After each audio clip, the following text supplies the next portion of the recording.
9 August जागतिक आदिवासी दिवस यावर्षी आपल्या राजगुरुनगरमध्ये मोठ्या उत्साहात साजरा झाला. तर हे गाईज मी प्रजिता बोलते. तर सर्वात पहिल्यांदा आदिवासी राणीचा जो पॅच माझ्या ड्रेसला लावलेला होता ना, त्याचं क्रेडिट पूर्णपणे माझ्या मम्मीला जातं. She made it possible the way I want it. आणि मग काय, आदिवासी दिनाच्या दिवशी दरवर्षीप्रमाणे मी रॅलीमध्ये सामील झाले. नियोजन तर खूप जोरात होतं. यावेळेस जेव्हा मी रॅलीच्या इथे पोहोचले तेव्हा एवढी गर्दी पाहून आय एम तो शॉक्ड. सर्वजण खूप उत्साहाने आणि आनंदाने आपला सण साजरा करताना दिसले. मला तर आधीच माहित होतं स्वर संगम ब्रास बँड नाशिक, गीतकार विनोद कुमावत, झुमकावाली पोर फेम आणि गीतकार समीर शेख हे विशेष आकर्षण होते. बट आम्हाला लेट झालं त्यामुळे त्या गर्दीमध्ये आम्हाला त्यांची भेट नाही झाली. पण भाई, हे स्वरसंगम ब्रास बँड एकच नंबर होतं. 4 चांद लगा दिए यार. आता मुलांनी राडा केलाच, पण आम्ही मुली पण काही कमी नाही, जमके डान्स किया.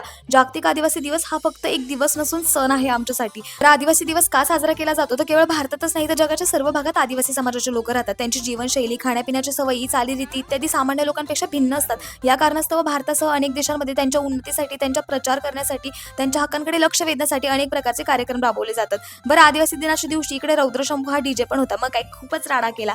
आता चंद्रमा गार्डनच्या इथे गेल्यावर पालघरच्या या कलाकारांनी भोवडा नृत्य सादर केला. आय स्वेअर नजरच हटत नव्हती त्यांच्याकडून. गाईज, हा आपला व्हिडिओ त्यांच्यापर्यंत पोहोचला पाहिजे. आणि अजून एक लक्षवेधक गोष्ट म्हणजे भैरवनाथ ढोलताशा पथक. खूपच सुंदर.